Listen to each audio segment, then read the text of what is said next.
আসসালামু আলাইকুম। স্বপ্নের রয়্যাল এনফিল্ড বাইক কেনার জন্য আমরা দিনাজপুর থেকে রংপুরের উদ্দেশ্যে রওনা হয়েছি। রাত থেকেই আমি অনেক এক্সাইটেড ছিলাম কখন সকাল হবে আর আমার প্রিয় বাইকটি নেওয়ার জন্য আমি রংপুরের উদ্দেশ্যে রওনা দিব। যাই হোক, আমরা রংপুরের উদ্দেশ্যে রওনা দিয়েছি। এখন আমরা হাজী মোহাম্মদ দানেশ বিজ্ঞান ও প্রযুক্তি বিশ্ববিদ্যালয়ের সামনে দিয়ে যাচ্ছি। আসলে দিনাজপুর থেকে রংপুরে যাওয়ার যে মহাসড়কটি সেটি আসলে অনেক সুন্দর, এই জায়গাটা বিশেষ করে। আমি প্রথম রয়্যাল এনফিল্ড বাইকের বুকিং দিয়েছিলাম 22শে অক্টোবর।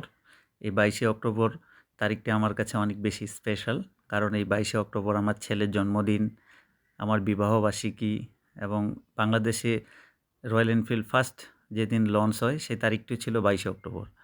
তাই আমি এই দিন খুব সকাল সকাল বাইকের বুকিং দিয়ে দিয়েছিলাম। যদিও একটু দেরি হওয়ার কারণে আমার ডেলিভারি ডেট একটু পিছিয়ে যায়।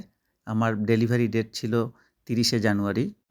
কবে ডেলিভারি পাবো এই দিনটির জন্য অনেক দিন পর্যন্ত অপেক্ষা করতে হয়েছে। যদিও তারা আমাকে বাইক ডেলিভারির অনেক আগেই বাইক দিয়ে দিচ্ছে। আমার আজকে 26 তারিখে আমি বাইক পেয়ে যাচ্ছি। তাই আমরা চলে এসেছি রংপুর রয়্যাল এনফিল্ডের শোরুমে। আসলে শোরুমটা দেখেই মনটা ভালো হয়ে গেল। এবার আমরা গাড়ি থেকে নামলাম। নেমেই আমরা রয়্যাল এনফিল্ডের শোরুমে ঢুকে পড়লাম। আসলে অনেক বেশি ভালো লাগতেছিল রয়্যাল এনফিল্ডের শোরুম দেখে। প্রথমেই আমরা ঢুকে সবগুলো বাইক দেখা শুরু করলাম। এখানে ক্লাসিক, হান্টার সবগুলো বাইকই ছিল। আমার সঙ্গে আমার স্ত্রী সন্তান ছাড়াও আমার পরিবারের সদস্যরা ছিল। ওরা সবাই বসে এখানে আড্ডা দিচ্ছিল আর আমি ওদের হেল্পলাইনে কথা বলছিলাম। আমার নাম্বার, আমার বুকিং আইডি এগুলো এখানে শো করছিলাম। তারপর ভিতরে আমরা প্রবেশ করলাম, যেখানে ওদের সার্ভিস সেন্টার। সার্ভিস সেন্টারটা দেখতে খুব সুন্দর ছিল। যে বাইকগুলো অলরেডি ডেলিভারি হয়ে গেছে তারা কেউ সার্ভিস করার উদ্দেশ্যে এসেছে, আবার কাউকে নতুন করে আজকে ডেলিভারি হচ্ছিল। তো আমার বাইকটি এখানে ছিল না। আমি যখন তাদেরকে বললাম আমার বাইকের কথা, তখন তারা ভিতর থেকে আমার বাইক নিয়ে আসার জন্য প্রস্তুতি নিচ্ছিল। বাইকগুলো দেখছিলাম আর মুগ্ধ হয়ে তাকিয়েছিলাম। আসলে বাইকগুলো সামনে থেকে এত সুন্দর, না দেখলে আপনার বিশ্বাসই হবে না। অনেক সুন্দর ছিল বাইকগুলো। প্রত্যেকটা বাইকই আসলে ইউনিক এবং অসাধারণ। কিছুক্ষণের পরেই আমার বাইক ওরা নিয়ে আসলো। এটা ছিল আমার বাইক, রয়্যাল এনফিল্ড ক্লাসিক 350 গান মেটাল গ্রে। ওরা আমাকে বাইকটি ডেলিভারি দেওয়ার জন্য প্রিপারেশন নিচ্ছিল। প্রথমেই ওরা বাইকটি বের করে একটি গ্লোসি পেপার দিয়ে সবগুলো পরিষ্কার করছিল। তারপরে সামনের লুকিং গ্লাস লাগানোর চেষ্টা করছিল। এভাবে আমি বাইকটি দেওয়ার জন্য তারা ধীরে ধীরে তৈরি হচ্ছিল। আর মনে হচ্ছিল আমার স্বপ্ন তৈরি হচ্ছে।